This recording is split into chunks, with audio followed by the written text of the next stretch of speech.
Hello, everyone. Everyone, I hope you can hear me okay. Yes, it sounds like it. So, yes, thanks for having me at .next. This is my first time in Russia, and I'm very happy to be here. It's a wonderful place. This is an excellent conference, super well organized. Everyone has been so friendly. So thank you for having me. I am going to do my talk on the power of composition, which is all about functional programming. And I think most of you here are C# people, and I don't think there's very many F# people here, so I expect that you're going to heckle me and shout at me a lot when I talk about F#. But hopefully I can persuade you that this is something that's worth looking at. So, my name is Scott Voloshin. I have a website, fsharpforfunandprofit.com. That's my website, which, as you can guess, is about F#, not about C#. So, I will actually show you a little bit of C# code, just because you're probably used to seeing that. But I'll probably start switching and having more and more F# code as the talk goes on, because it's functional programming, and that's what F# is good at. In fact, this is really about concepts, and the concepts in this talk really apply to anything. You could probably do this in COBOL, or functional Fortran I saw just came out the other day. So it's really about concepts. So it's not really about the language that I'm using so much. Right. So functional programmers talk about composition a lot. Composition this, composition that, everyone's talking about composition. So this is what this talk is about. Why is composition such a big idea in functional programming? So I'm going to talk about the philosophy behind composition first. What does it even mean to think about composition? And then I'm going to talk about functional programming very quickly, just some of the basic ideas of functional programming so you can see how that fits in. And really there's two ideas. One is functions are very important, and they get composed, and types are very important, and they can be composed too. So I'm talking about statically typed functional programming like F#, OCaml, Haskell, Scala, and even in C#. And then I'll take you through a bunch of examples. So rather than just talking about the theory, I'll give you some problems that you have with composition and how we solve them using these principles. So I'll start with a Roman numerals example. I'll do FizzBuzz. I'll do a very strange version of FizzBuzz, which is probably nothing like you've seen before. Then I'm going to talk about monads. And then I'm going to talk about how you would build, for example, a web service using these principles. And of course, everyone is very scared by monads, and hopefully I will at least demystify them. There's a lot of jargon in functional programming, and I just want to demystify it a little bit. The words are kind of scary, but they're not that scary. So let's start with philosophy. In order to understand composition, there's a couple of things that you have to know, that you have to have experience with. So the first thing you need experience with is being a child. And then you have to have played with Lego, and then you have to have played with toy trains. So if you know these three things, you know everything about composition. So how many people have been a child? Hopefully everybody. That's good.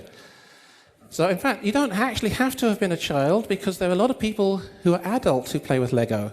If you Google for AFOL, Adult Friends of Lego, you will see lots of weird Lego things done by adults. So that's not the most important thing, but Lego is very important, and toy trains are very important. So let's look at Lego. Hopefully everyone knows how Lego works. Lego actually has a philosophy, which is that all the pieces in Lego are designed to be connected together. And all the pieces are reusable in lots of different contexts. And if you take any two Lego pieces and you put them together, you get another Lego piece that you can keep using. It doesn't stop being Lego when you've connected two pieces. It's still Lego. So here's some Lego pieces, and they're all designed to be reused. Every single Lego piece has the little dots on the top. Every single piece. And even when you connect them, they still have the dots on top. And then, of course, you can build things out of Lego, and then you can take them apart and build something else out of Lego. We all know this. This is obvious. Hopefully this is so obvious that I don't need to say it. One of the very important things about Lego pieces is they are self-contained. They do not have strings attached. They do not have to connect them to electricity. You do not have to do anything. Each individual piece of Lego is its own thing, and it works on its own. It doesn't need other pieces to work. And finally, you can connect Lego together. And here's two pieces being connected, and you add some more pieces, and you add some more pieces, and you add some more pieces, and you can always keep adding and adding. You never reach a limit where you have to stop. You can just keep adding and making bigger and bigger things. And if you keep adding bigger, if you keep adding, you can get really, really big things like this. So this is a piece of Lego, and it still has the little dots on it. So in fact, you could take two of these and connect them together if you really wanted to, So you can just keep building and building. So this is what I call the power of composition. It's just like Lego. You can build things from composition. All right, let's look at wooden railways. So again, hopefully most of you have played with something like this. And the same three things. All the pieces are designed to be connected. The pieces are reusable. You can connect two pieces together and get another piece. So all the pieces have the little, bumps on them, right? And you can connect them together. They're reusable. You can assemble them and then take them apart and assemble them again. And there's no kind of upper limit. You can keep adding and adding and adding and making bigger and bigger things. So again, you can make a really big railway from a lot of small pieces. Okay? So that's composition. It's the power of composition. I'm going to keep saying that over and over, like an advertisement. This is power of composition. Okay, so if you understand Lego and you understand wooden railways, that's it. That's the end of the talk. You can go home. No, that's everything you need to know. Just think about this, and this is everything you need to know. All right, so now let's talk about functional programming. There's four things. There's many, many things I could say. I'm going to talk about four things in particular. First of all, really the main concept is that functions are things. They're not methods. They're things. And I'm going to use the analogy of little bits of railroad track, just like the toy railway. And the way you build big things from small things is using composition, just like with Lego, just like with a railway. Now, the other thing is in a statically typed language like F# or C# or Haskell or whatever, types are not classes. They're not the same as classes. It's more like sets, and I will explain how that works in a minute. And then the other thing you do with these types is you build bigger types and smaller types using composition, using the Lego idea. So those are the four things that I want you to understand about functional programming. So let's look at the first one. Functions are things. So here is a little bit of railway track, and there's a tunnel. I call it the tunnel of transformation, because what happens is something goes into this tunnel, and it comes out something different. So this is an apple, goes in as an apple, and it comes out as a banana. Okay, so we say this is an apple to banana function. It turns apples into bananas. Now here's the thing, they are standalone things. It's not attached to a class, it's not a method, so they can live anywhere. So standalone is another word for reusable, right? There's no strings attached. So because they're things, you can use them just like other things when you program. Just like you can have strings are things, and integers are things, and date time is a thing, functions are things. So it can be used as an input to a function, and it can be used as an output to a function. Just anywhere you'd use a string and an int, you can use another function. So for example, here's a function as an output. So here's a function, a normal thing comes in, and a function comes out the other side. So this is a function that spits out a function. Here's a function which has a normal output, but what goes into it is another function. Here is a function with a normal input and a normal output, but there's another function, parameter, which controls how the main function works. So you could think of this as the strategy pattern. This is the strategy pattern right here. So functions can be outputs, functions can be inputs, functions can be parameters. That's it. That is basically functional programming right there. It's pretty straightforward. It's a basic foundation. Of course, it can get really, really complicated in practice. You can have a function that spits out another function that generates functions that has functions as parameters. And it can get kind of complicated, but that's it. That's all there is really to know about functional programming. So let's look at composition with functions. So we want to make a bigger function. How do we do it? Well, here's two smaller functions, and we want to connect them together. How can we do this? Well, I think it's pretty obvious. We just connect the output of one to the input of the other one, right? Like that. So now we have a new function. That's before, and that's after. So we now have a new function that turns apples into cherries.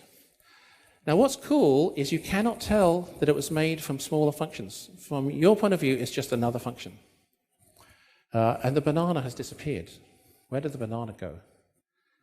So what's happening is we're doing data hiding, abstraction, whatever you want to call it. But the fact that the lower level things care about bananas, the higher level thing doesn't care about bananas. And you can take these functions and build bigger functions, obviously. So let's look at how you actually do this in F# and C#. How do you actually connect functions together? So we use the piping approach in F#, and you could use it in C# if you want to. So here's some C# functions. Add 1 to something, times 2, square it. Okay, so very simple C# functions. And let's say we want to add 1, and then we want to multiply it by 2, and then we want to square it.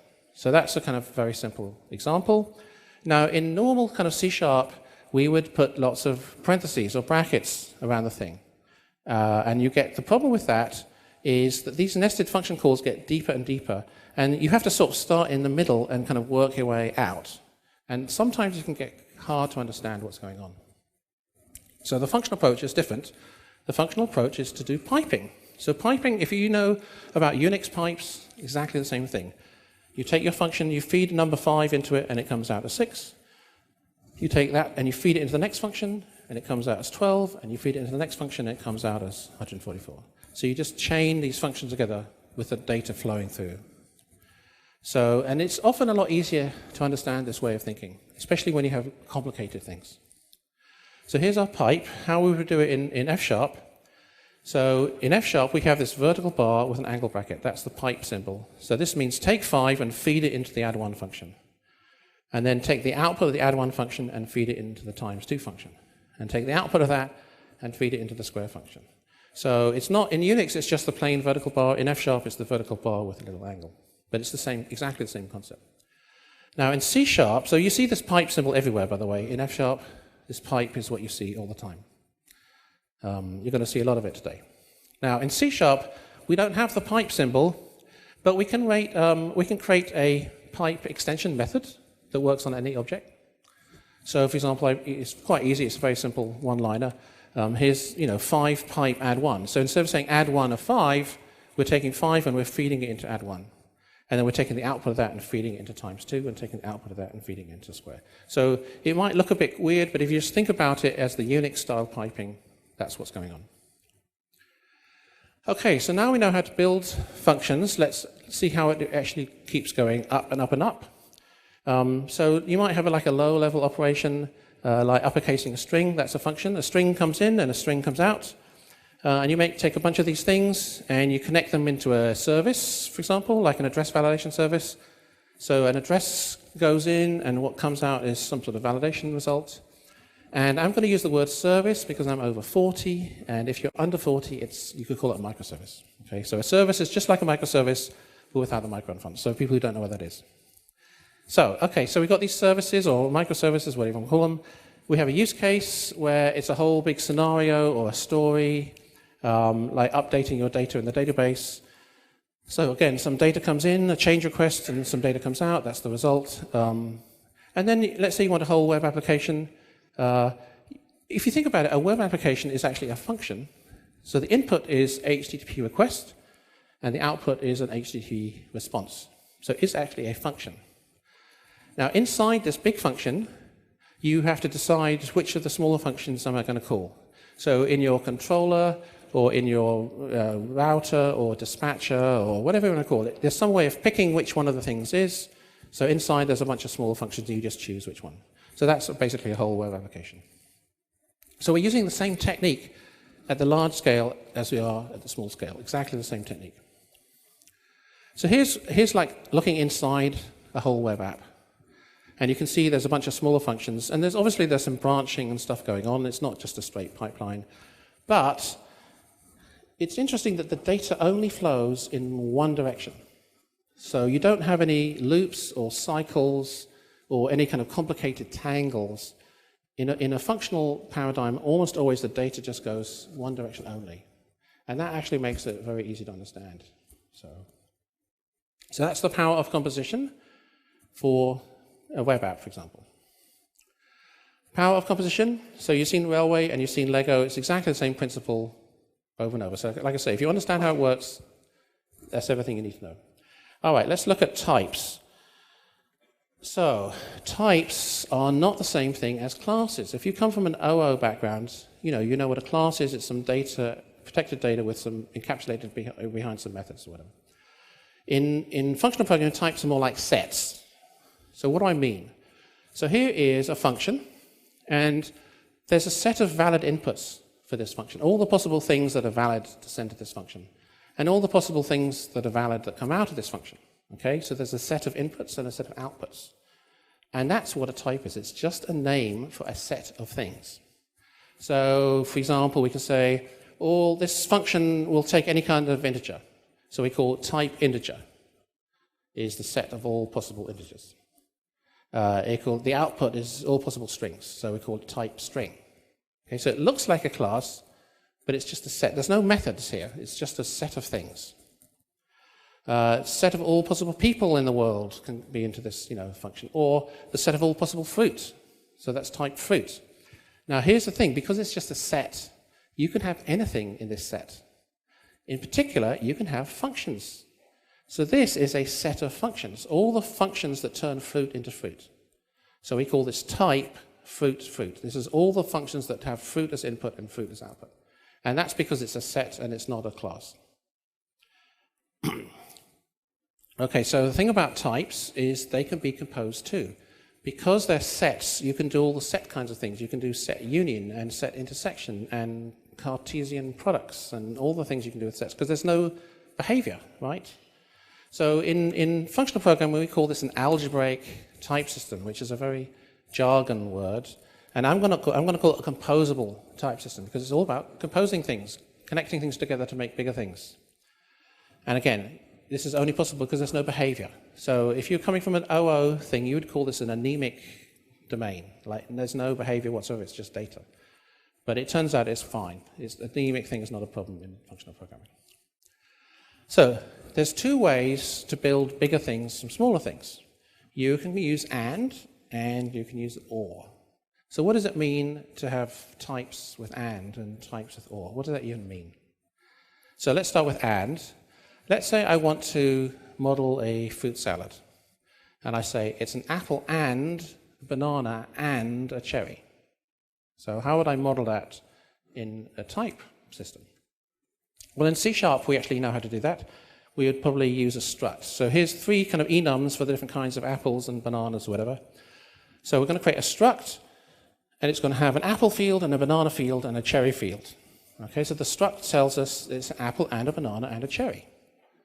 And that's modeling that thing. Now I could use a class instead of a struct, but the struct doesn't have any behavior, so it's probably more like that kind of thing. In F# we'll do the same kind of thing. We have our kind of enums, and this is F# code for the same thing. Notice that the type and the field name are swapped around, so it's more like JavaScript. So in F# we call this a record type, so you can think of it as a struct. Okay. So this is something that you all know how to do in C#, so it's just something you're familiar with. Now the other way is something you're not so familiar with, and that's or. So if I want a snack, I could say it's an apple or a banana or a cherry. Now you can't really model this in C# the same way. You've got enums and so on. It's not exactly the same. So let me show you the F# code. So in F# we write it like this. It's an apple or a banana or a cherry. And for each case, we use a vertical bar to make an or. For each case, there's some extra information for that case. And we call this, I actually call these choice types because it's a choice between these things. They're actually called discriminated unions in F#, and in other languages they're called sum types. So there's lots of different words for these things. Unions in like C, the same kind of thing. So you can think of it as an enum, but like I said, there's extra information for each case, and you can't really do that with a C# enum. So that's how you do or. All right, so what does this get us? Is this useful? So here's a little requirement thing for you. Let's say that I'm doing a payment system, and we say we take cash, or we take PayPal, or we take credit cards, and for cash there's no other information. For PayPal, we need an email address. For credit cards, we need a credit card type and a card number, an expiry date, and whatever, So each case, there's information associated with that case. So how would you implement this? Right, you've got three choices to do payment. So I imagine most of you, if you're doing OO design, you would probably start with an interface or a base class or something, like a payment method interface. And then you would have a class that, three classes that implement that interface. And each class would have its own information, like for PayPal, you need an email address, and for the credit card, you need a card type and so on.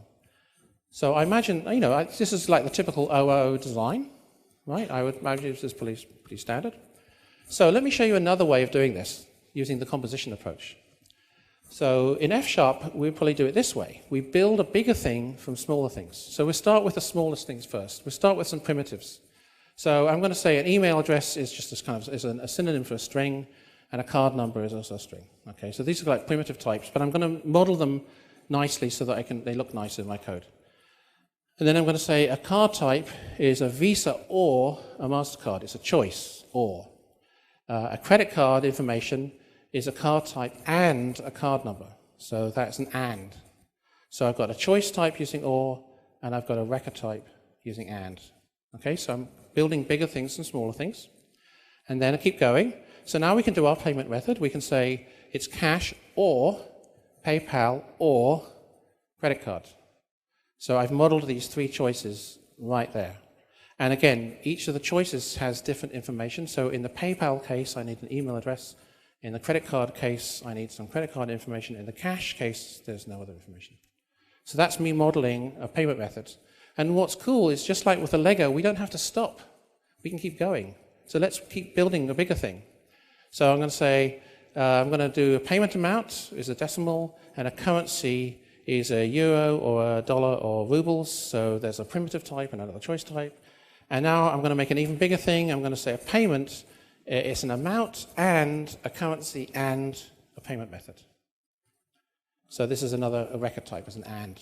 So what I've done here is I've built bigger types from smaller types, just like with the Lego. So this is very cool. This is how you kind of do the thing in a composable type system. So you don't do inheritance, you build from the bottom up. So this is the power of composition. It's really nice. It might seem strange initially, but when you get used to it, it's actually quite cool. Again, Lego is the model. One of the cool things about these kinds of types is it's great for documentation. So if I show you this code, you have to guess what I'm modeling here. What's the kind of thing that I'm talking about here? I think it's something to do with card games, yeah? Right, you've got a card and a hand and a deck and a player and a game and all this stuff. This is very cool. It's, we're modeling all the different nouns. You can also model verbs. So you can say, if I want to deal a card, this is how you deal a card. You start with a deck as input, and the output is a new deck, because it's immutable, and a card on the table. That's a pair. And if you want to pick up a card, you pick up, you've got your hand, and you've got a card on the table, and you pick them up, and now you have a new hand. And so I'm not going to really go into this too much, but the idea is you can model nouns, you can model verbs, and you can fit the entire thing on one screen. So if you're working with non-technical people, business analysts or domain experts or subject matter experts or whatever you want to call them, this is a great way to share information, because non-technical people can read this and fix your mistakes. So it's also good for new developers. So if I'm a new developer, or let's say you're a new developer and you come to my team, and you have to figure out how many different payment methods do we support. Okay? Can you guess what payment methods are accepted? And you haven't read the documentation, you're just a brand new programmer, you just started the team today. So the answer is yes, you can. It's really very obvious. You don't have to look in 20 different files. It's like right there in your face. So this is very, very nice in terms of documentation. Right, so that is types. Now, there's a whole big topic. I have a whole book about this if you're interested. I have talks about this. So if you do think it's interesting, please ask me or please go to my website. Okay, let's look at some real code. Let's look at some real examples. So the first technique we're going to use is the basic piping technique that I talked at the beginning. And I'm going to use Roman numerals as an example. So what we want is a function that turns Arabic numbers into Roman numerals. So 5 becomes V, and 12 becomes X11, and 107 becomes CV11, that kind of thing, okay? Now, there's lots and lots of different ways of doing this. Let me show you my way of doing it. So the technique, the algorithm I'm going to use is based on the fact that Roman numerals used to be done for marks. You made marks on the wall, right? And when you got to 4, you'd put a line through it, and that would be 5. And I think that's probably where the V came from. So I think that's how Roman numerals came about. So we're going to do exactly the same thing. We're going to start off, if you want to do 13 or something, you're going to make 13 marks like that. And then every time you see 5 of them, you're going to replace it with a V. And every time you see 2 Vs, you're going to replace it with an X. And every time you see 2 Xs, you replace it with an L, and 2 Ls with a C. So that's our algorithm. And you can keep going and going, obviously. So notice this is a pipeline model. So we start off by making n copies of I, and then we replace the first thing, and then we replace the next thing, and then we replace the next thing. And so the data is flowing through this pipeline. We have these little individual functions. Each function does one thing, and we're going to connect them together, like the railway. Okay, so let's look at some code. So let me show you some C# code. So this is functional C# code. So I'm going to do some little helper functions. So this is my first helper function, an inner function that replaces 5 1s with a 1V. And then here's another helper function that replaces 2 Vs with an X. And here's another helper function, and here's another helper function. So I've got 4 little helper functions. And then I'm going to connect them using this piping design. So I start with n number of these little i's, and then I feed that into the replace function, and I feed that into the replace function, and I take the output of that, and I feed it into the next function, and I take the output of that, and I feed it to the next function. So that's how you do it using functional style C#. Okay?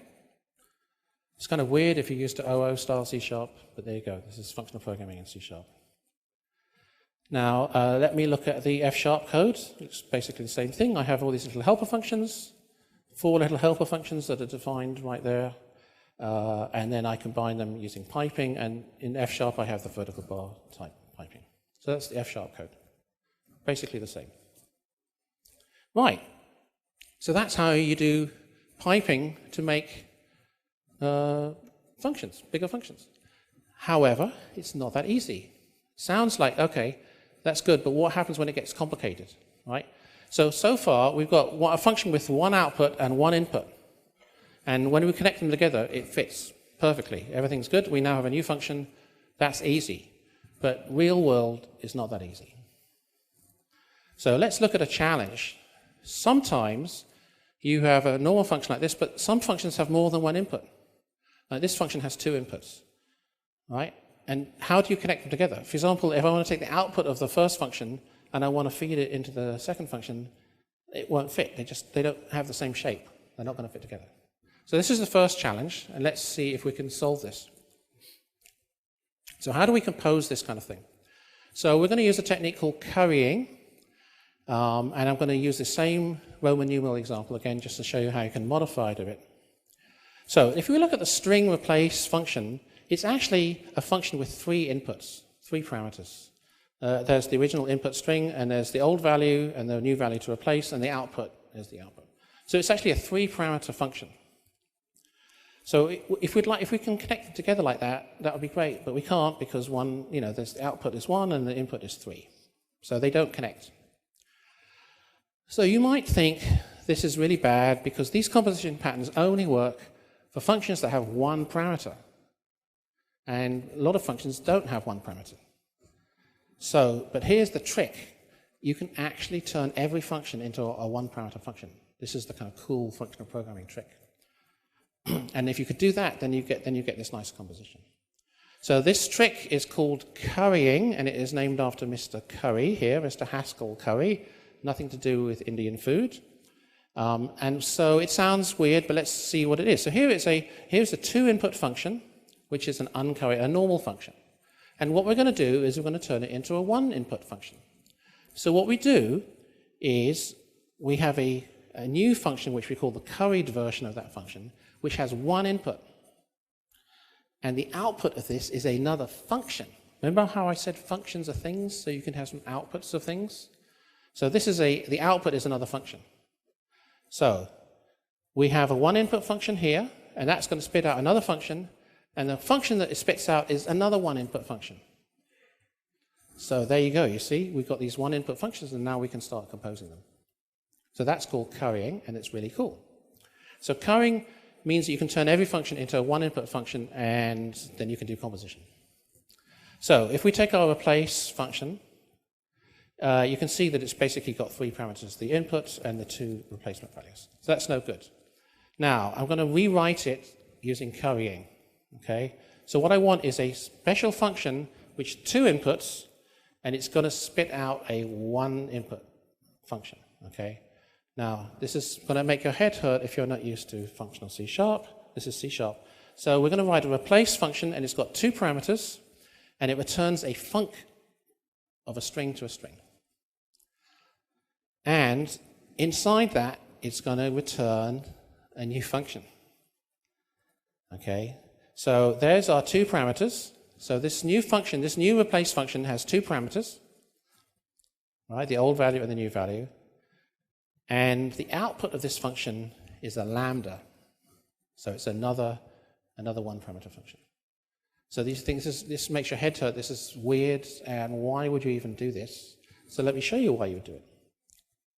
So let me show you the C# code using this technique. So in the new version of the C# code, I don't have to write 4 helper functions. I can just write one helper function. So there's the same code that I just showed you a minute ago. So it looks complicated, but once you get your head around it, it's not that hard.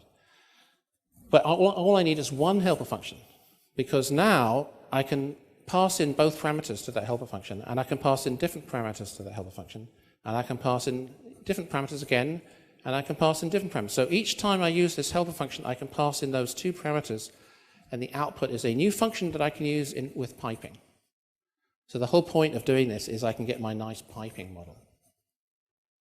It kind of looks, this is where C# is beginning to look a little bit ugly. So let me show you how it looks in F#. So this is F#. Now in F# we don't need a helper function. And I'll tell you why in a minute, because we get currying for free. So in F# I can just do this. I can do the replace function, which is a 3-parameter function, and I can just literally call it like that. I don't have to write these helper functions. So that's why F# is a little bit nicer. It's not as ugly as the C# code. And if you look at this and you say, well, but I thought replace is a 3-parameter function and you're only passing 2 parameters. What's going on? How can that even work? So what's going on is something called partial application. So this is the flip side of currying. And in partial application, which is a really, really important technique, what we do is we just pass in some of the parameters, but not all of them. Partial of some of the functions. So for example, here's a function add, and it's got an x and a y. It's got 2 parameters. Here's another function, multiply. It's also got 2 parameters. Right? Now normally, you'd have to pass in 2 parameters, but not in F#. You can pass in 1 parameter. So here I'm taking my 5, and I'm feeding it into add, and I'm taking the output of that, and I'm feeding it into multiply. Now add only has 1 parameter, and the multiply only has 1 parameter. Right? So I'm passing in one of the 2 parameters, but not the other parameter. Where is the other parameter coming from? Okay? What it's coming from is the pipe. So the pipe is providing the last parameter. So this is, you'll see this a lot in functional programming. You pass in some of the parameters, but not all of them, and the rest of them are provided somewhere else. And this is why in F# there are spaces between the parameters. Notice that in F#, when you define a function in F#, you don't have parentheses with commas and all that stuff. There's a space, and you can like chop it off halfway along the spaces and make a new function. So this is what our partially applied replace looks like. We've passed in 2 of the parameters only, and we get back this 1 parameter function. So we're getting currying for free when you do that. So this is the replace and the replace and the replace. And again, we're passing in 2 of the parameters, and the final parameter is coming from the pipe. So again, it takes a while to get your head around this. This is a very, very different way of thinking than object-oriented programming. One of the cool things about this approach is that it's extensible, right? You can keep adding things to the pipe. So if you look at this code, this is the F# code, we actually have I wouldn't say it's a bug, but we haven't really met the full requirements, because if you know about Roman numerals, you know there's something like 1V. Instead of having 4 1s, you have 1V. And instead of having V11111, you have 1X. And we don't have that here. So how can we add that requirement? Well, the nice thing about using this composable pipeline is we can just add features at the end. So we're going to add the V111, and we're going to add the 111, and we can add the LSXs, whatever. So we can add new requirements to the end of the pipeline without changing the rest of the code. So that's kind of cool. The pipeline model, the composable model, means that you can change, you can add things without touching. I mean, one of the things I don't want to do is touch old code, right? That's one of the rules. Don't touch old code because you might break it. What you want to do is add to the code, or delete the code, even better, but don't change it. So this composable thing I can add at the end, I can add at the beginning, I can add in the middle, but I'm not touching the rest of the code. So I have a lot of confidence that I haven't broken anything. Okay, so that's our challenge. How do we compose one output with 2 inputs? And the answer is currying and partial applications. So we have successful technique for doing that kind of composition. All right, so that's one kind of challenge. And I'll show you another challenge. And just by the way, almost all the problems in functional programming, all the patterns in functional programming like monads and whatever, are all about making functions fit together. Right, you have these functions which are funny shapes and they don't fit together, and so you have these tools that sort of make them fit together. And so that's what functional programmers talk about all the time. So we don't talk about OO patterns like strategy pattern and visitor pattern, so we talk about patterns that help us fit things together. So here's one of these challenges. This second function has 2 outputs. So how do we connect a function with 2 outputs into a function with 1 input? Again, they just don't fit. So let's look at the third technique, which is composition using bind. Bind is the key word here, and I'm going to use FizzBuzz. So everyone knows FizzBuzz, I hope. You go from 1 to 100, and if it's divisible by 3, you print fizz. If it's 5, you print buzz. If it's 3 and 5, you print FizzBuzz. Okay, so it's really easy. And in F#, this is how you'd write it. If it's divisible by 15, print FizzBuzz. If it's divisible by 3, print fizz. If it's divisible by 5, print buzz. Otherwise, you print the original number and so on. C# code will look basically the same. And there's a little helper function. Is it divisible by?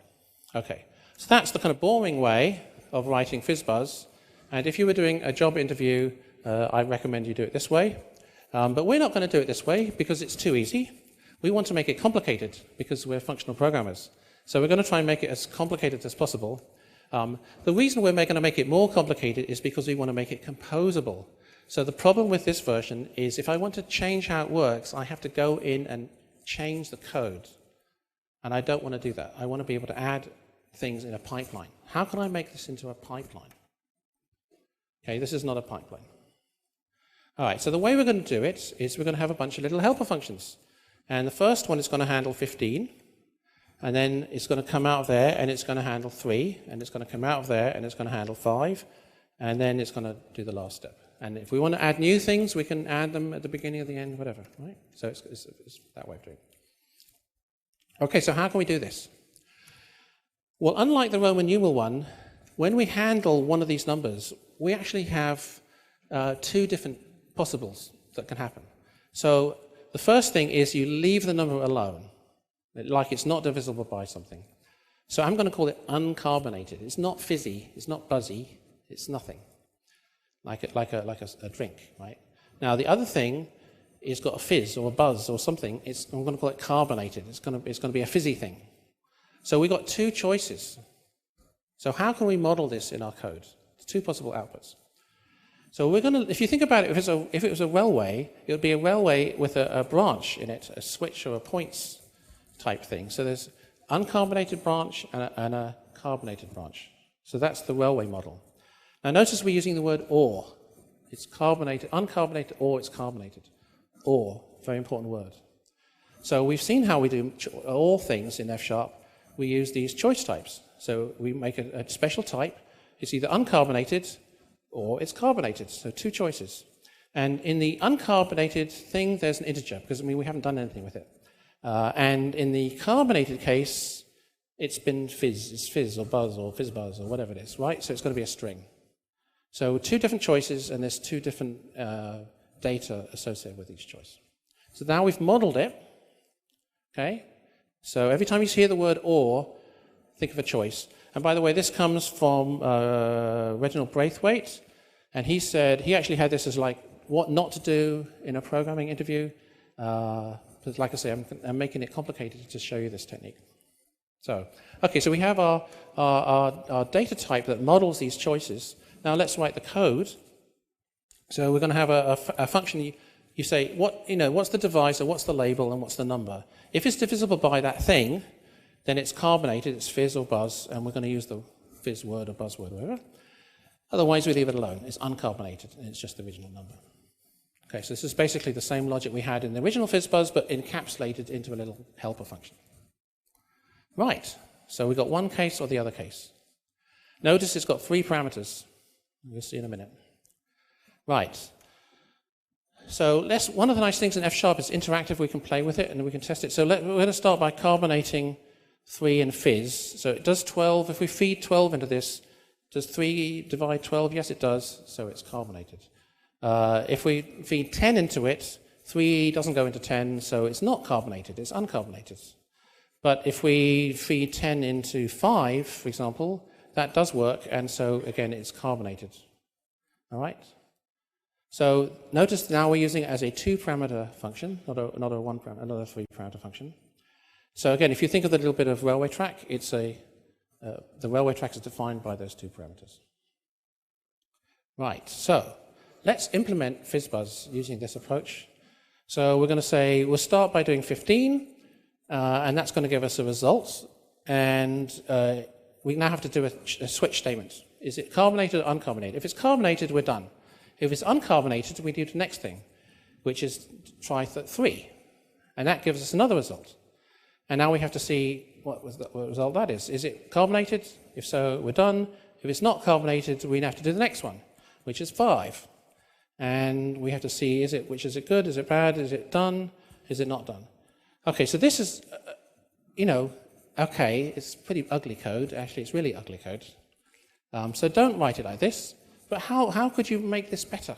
How could you write nicer code than this? There's a lot of these kind of nested switch statements, right? So the thing is, there's a pattern. You can notice various things that's going on. If it's uncarbonated, do something. If it's uncarbonated, do something.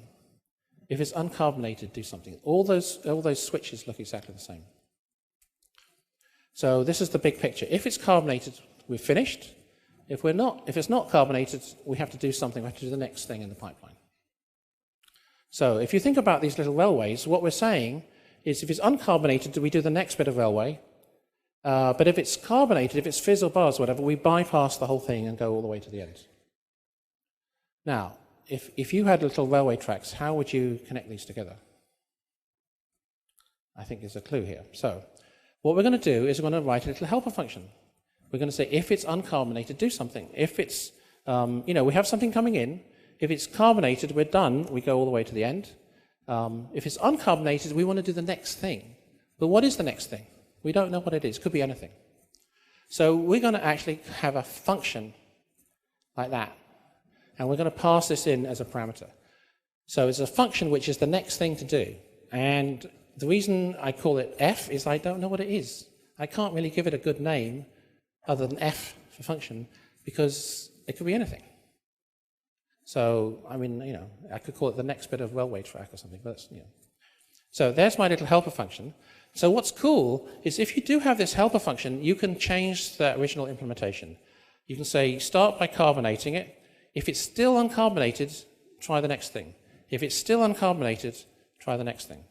And then finally, do the last step. So the first carbonation makes a branch. If you're on the green track, try the branch again. If you're still on the green track, try the branch again. And the last bit is where the 2 tracks come back together again. So the implementation of that is different. If it's carbonated, you're done, and it's uncarbonated, you turn it into a string. So we just convert it into a string. So now we've turned it into a pipeline model, okay? And again, it's composable. It's easy to extend. I can start adding new kinds of fizzes and buzzes and passes and pauses and I mean, you know, you can see where you can just do stuff quite easily. And because I'm not touching the code, I'm pretty sure it's going to work. So let's look at tasks, same kind of thing. I run a task. If it finishes, I run another task. Otherwise, I go to the end. In promises, futures, async, all the same kind of thing. So again, you often see code that looks like this. You start a task, and when it's finished, you do another task. And when that's finished, you do another task. And when that's finished, you do another task. And you get this nested, goes deeper and deeper, deeper nesting. Right? And it looks worse and worse. And it's hard to understand. So we're going to do the same thing. There's a pattern. When it's finished, do something. When it's finished, do something. When it's finished, do something. So let's write a little helper function that captures that. Okay? When the task is finished, do something. Now, what am I going to do? I don't know.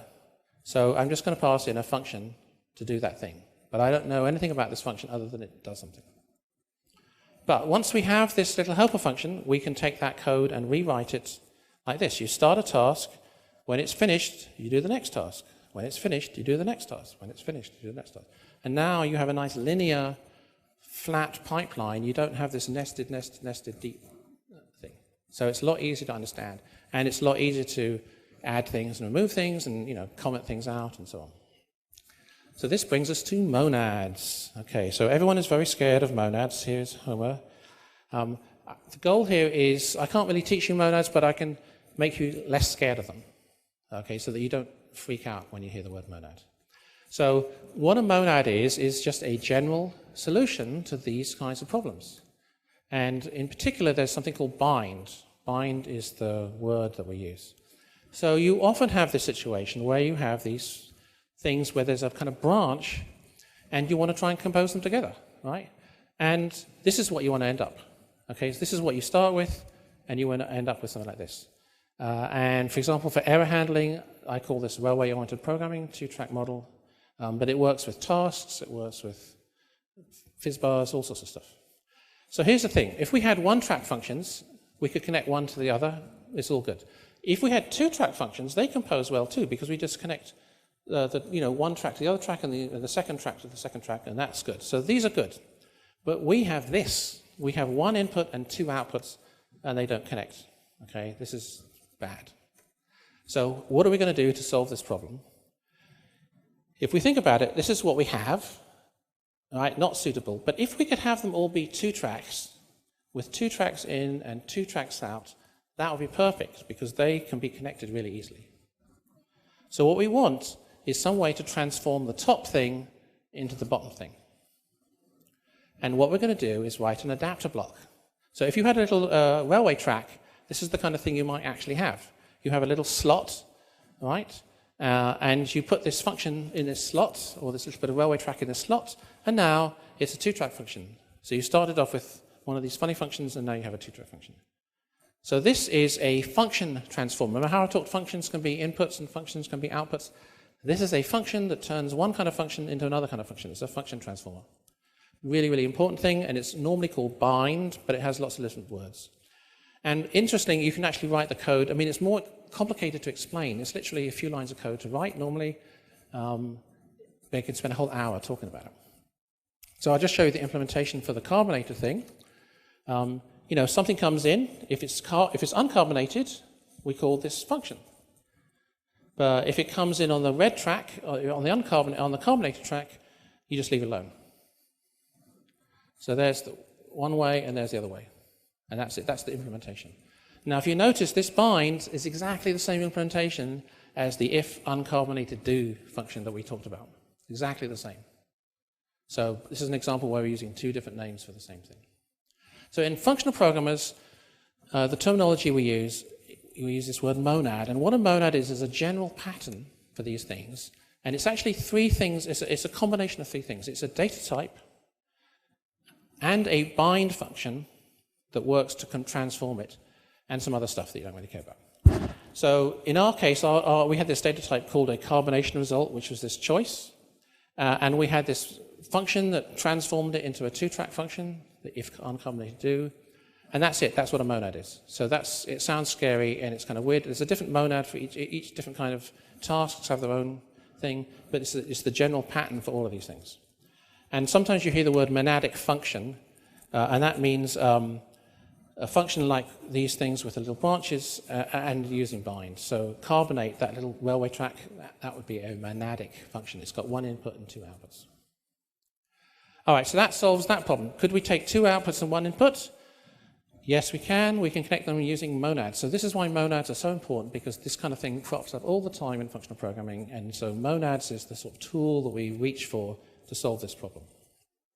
All right, last technique, something called Kleisli composition. And I'm going to demonstrate this with a web service. So if we take these little bits of railway like this, there's another way to connect them. You can actually connect them two pieces but leave the one input and the two outputs alone. So you end up by connecting, and you end up with something which is the same shape, right? So it's this kind of Y shape. Two Y's connected together is another Y. Really, really a cool way of doing things. So what I'm going to do is I'm going to use this to do a website. So I'm going to start by designing a HTTP handler, something to handle HTTP. So we're going to have an HTTP context, and that is going to, just like this is the .NET, it's going to have the request and the response and the cookies and all the other stuff. That's the input. Now the output is going to be an async of a HTTP context option. So that means that the HTTP context may or may not come out. So if you may tweak it, you may add something to the response or add one of the cookies or whatever. That's good, but you may not be able to handle it. Like, this is not something you handle, so you're going to say, I might not, it's optional, it's missing. And then that whole thing is async. You want to be able to do it asynchronously. So this is the type of this thing. So if it succeeds, you're on the green track. But if you can't handle the input for some reason, you fail. So it's optional, it's missing. Okay, so this is the basic HTTP handler we're going to design. And if you want to see a web framework built around this idea, it's search for F# Giraffe. Giraffe is the name of the web framework. It's built on ASP.NET, so it uses all the .NET stuff, but it uses this approach. So this way of connecting things to make another one of the same kind, we call this Kleisli composition. Again, it's another jargon word, and it's got this special symbol with the angle bracket equal angle bracket. Don't really worry about it too much. It's the concept of adding two things to make another thing of the same type. Now, this is where the Lego analogy works, because it's another thing of the same type, you can connect it to other things. And because that makes the same type, you can keep adding and adding and adding it and building and bigger things, and they all have exactly the same shape. And that's very cool. So here's a very simple piece. We're going to start, again, just like with the other one, we're going to start with little small pieces and build up a bigger thing from the small ones. So here's a small thing. It's called path, and all it does is the path and the request, does it match what you give me? So if the path is hello, this is going to succeed. And if the path isn't hello, it's going to fail. So that's all it does. That's just the one thing it does. Okay? Here's another one. Here's something called OK. And what this does is it spits out 200 and hello. In this case, it spits out whatever the result is. Okay? So it always returns, this always succeeds, 200 OK. Okay, now let's combine them together. So what I'm going to do is take the path hello and the OK hello, and I'm going to combine them to make a bigger function. So there's one function, there's another function, and they spit out a new function. Now this new function is the combination of both of them. So the path has to match. If the path matches hello, then it will return 200 with hello as the result. So now I've built a slightly bigger function from a bunch of smaller functions. Okay? Now I can keep going. So the next one is interesting, is a choose. So what you do with choose is you have a bunch of these, and you basically pick the first one that works. That's all it does. So whichever one works first is the one you give. So for example, I can choose between hello and goodbye. So if the path matches hello, it's going to do the first one. If the path matches goodbye, it's going to do the second one. And if it doesn't match any of these things, it's going to be missing. Remember, it's an optional. Okay, so now we've built up a bigger thing. And then here's another one called get. And all this does is succeed if it's a get. So if it's a post, it doesn't work. All right? Okay, now I can take that get and I can combine it with these other things. So this one is a get and a hello and a goodbye. So if it's a get and it's hello, it will be one thing. If it's a get and a goodbye, it will be another thing. If it's not a get, it will fail. If it's not hello or goodbye, it will fail. So now we've got a bigger function. And I can keep going. So I've got a get thing and I've got a post thing. And I can choose between those ones. So if it's a get, it's going to be the first thing. And if it's a post, it's going to be the second thing. And that's my entire website, for example. It's obviously a simple website, but you get the idea. So I just run that. That's my application right there. It's the whole thing as one giant function. So these things are composable, they're reusable. Each piece can be tested in isolation, right? Each piece is reusable, each piece can be connected. It's the Lego analogy. So there's Lego applied to a web app. So when you build your big web apps, just like I had at the very beginning, this is what it looks like. Something comes in, you have a bunch of small functions. Sometimes there's branching or choices or switches or whatever. But there's no classes, there's no inheritance. You've got this one-directional data flow, so it's pretty easy to understand. So this is how you do functional web app, purely using composition and using pipes and using smaller functions. So I think that's pretty cool. So that's the power of composition. Right, so let's review what we talked about. We talked about philosophy, this idea, things are connectable, things are reusable. Like I say, just think about Lego. If it works with Lego, it works with functional programming. We talked about composable functions. We talked about composable types. You can see why functional programmers go on and on about composing things. And then we looked at different ways of doing things. So the most simplest thing is just to pipe things together in a pipeline. If you have some mismatched shapes, you can use partial application to fix that. If you have other kinds of mismatched shapes, you can use monads to fix that. And you can also do this Kleisli composition, which is very cool. So hopefully, like Homer now, you might not understand all this stuff. I mean, this is a lot to understand in like 1 hour. I really kind of threw into the deep end here. But hopefully it's a little bit demystified. It's not so scary, these words like monads. You can see the potential. Why is it useful? Okay, a lot of people say, why bother? I already know how to do C#. I already know how to do OO programming. Why would I bother to do all this stuff? Like the FizzBuzz was so much more complicated than the simple FizzBuzz. Is it really worth it? Well, FizzBuzz, probably not. But in general, I think it is. Because there's some really strong benefits to using composition as your approach to programming. The first thing is it forces you to build reusable parts. It forces you to make Lego pieces. And it's something we always strive for as developers, is to make reusable bits. And if you take this approach, you have to. You have to make reusable bits. It's really hard to make bits that aren't reusable. Each little bit is testable, right? Because it's a standalone thing. There's no dependencies. Like if you try to pull out a method in a class, sometimes it's all tangled up with other methods and other fields and stuff. These functions are standalone, so they're very easy to test in isolation. The fact that data flows in one direction, that is really nice sometimes. Sometimes you're trying to follow code through an OO thing, and it kind of goes around here, and it comes back, and it goes in sometimes it's going to be hard to understand. So having the data always go in one direction is really nice. Notice that in all my functions, every single parameter that I needed was passed in. There's no hidden parameters. There's no global variables. There's no lot of things. So it's very explicit. And because everything's explicit, it's much more maintainable. And we talked about it's extendable. It's really easy to add new bits. If you follow this model, like the FizzBuzz, even though it was more complicated to write, once we'd written it, it was a lot easier to add new things to it than with the original one.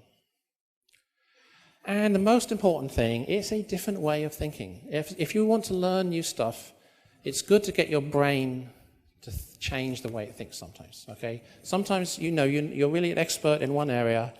It's really good for you sometimes to think about other ways of doing it. It might be painful, but I do think it's good for you to expand your brain and to learn new ways of doing things. And a lot of people who learn F# and functional programming, even if you don't use it in your job, a lot of people say it actually makes them a better C# programmer because they start thinking about things in a different way.